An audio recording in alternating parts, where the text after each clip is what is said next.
on 531 PI. You're listening to Pacific Mornings on 531 PI. It is 8:31. Great to have your company this Thursday. Now, turning our attention back to the topic at hand, ACT MP Dr Parmjeet Parmar has proposed a members' bill aimed at preventing universities from allocating resources, benefits or opportunities based on race. Now, the bill follows a government directive for a colourblind public service but seeks to extend this principle to tertiary education. Now, Dr Parmar has raised concerns about ethnicity-based allowances, study spaces, scholarships and entry pathways, particularly in fields like medicine. If passed, the bill would require universities to prioritise need over race in their policies. She joins me live this morning to discuss. A very good morning to you. Good morning. Thank you for having me on the show. Well, thank you for coming on. Hey, look, let's dig deep into this. I mean, why are you pursuing such a bill? I have received a huge amount of correspondence from students and also parents, those who are concerned about race-based policies.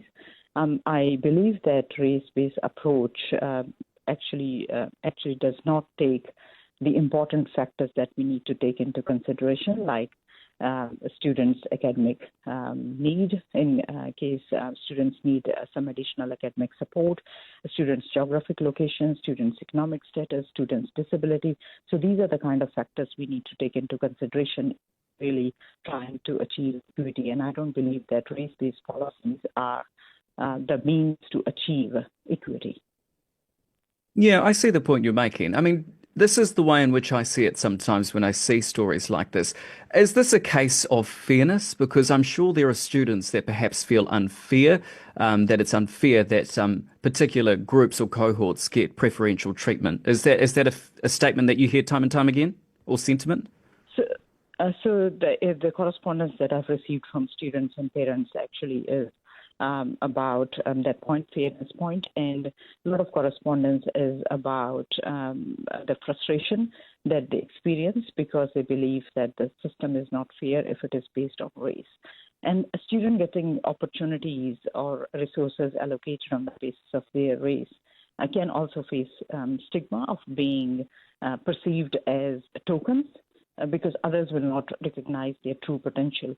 So even people, those who are receiving these resources on the basis of their race, are not always comfortable.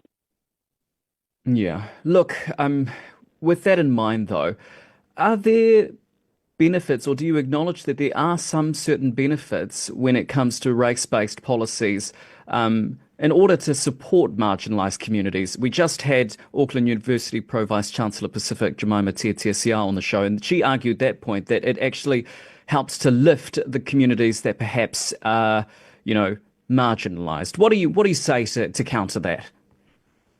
I do not agree with that because that is a very simplistic approach, because not all people from one racial group have the same type of life or life experiences.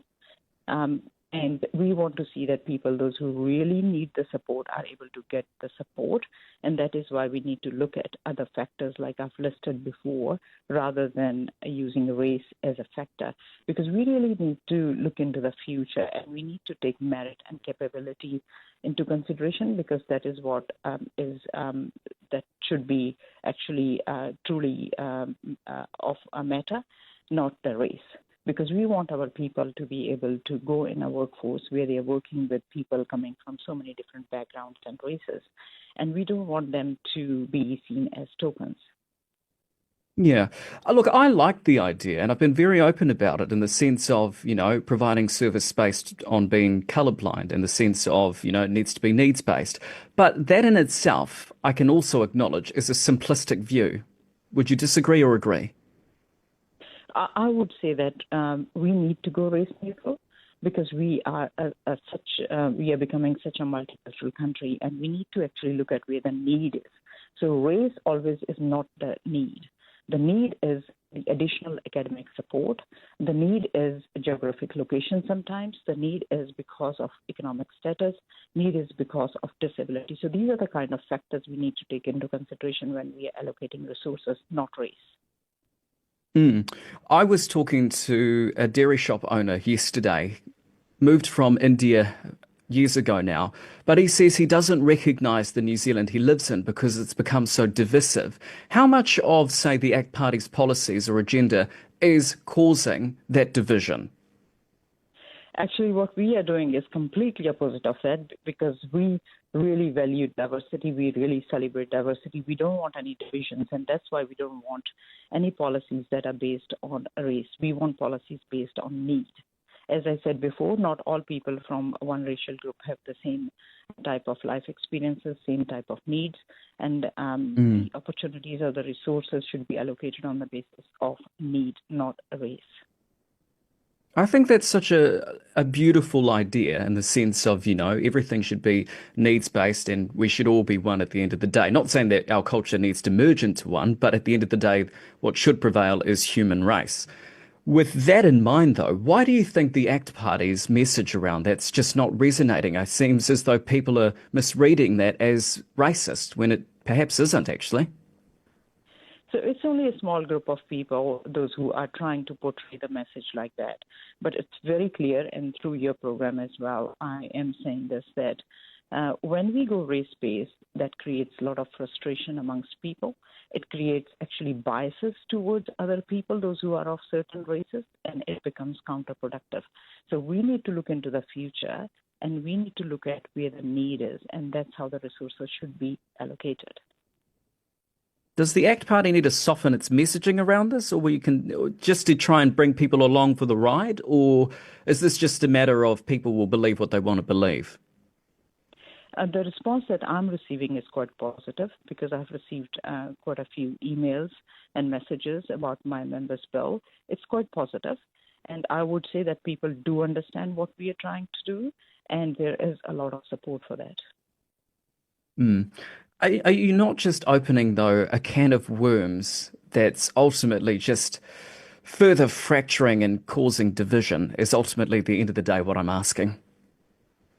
Not at all. Actually, these are the conversations we need to have.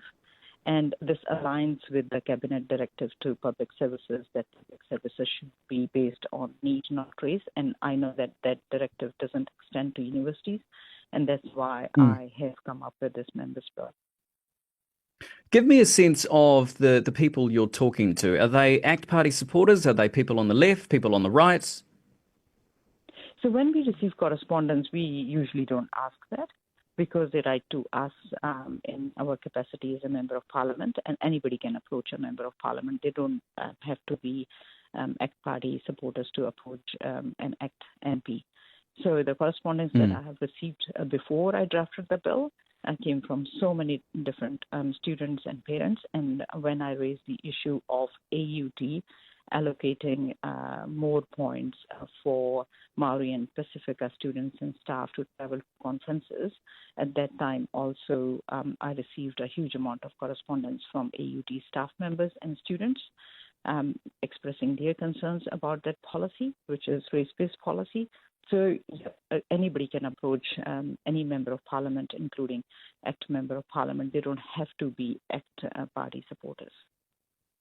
Okay, well, that's good to get context there. Look, is this similar to the Treaty Principles Bill in the sense of it's already a predetermined outcome with the Treaty Principles Bill that it won't be going past the first reading? Your coalition partners have already axed that idea. This bill, although honourable, I see where you're coming from, the point that you're trying to make with it. Is this also another case of it doesn't have legs?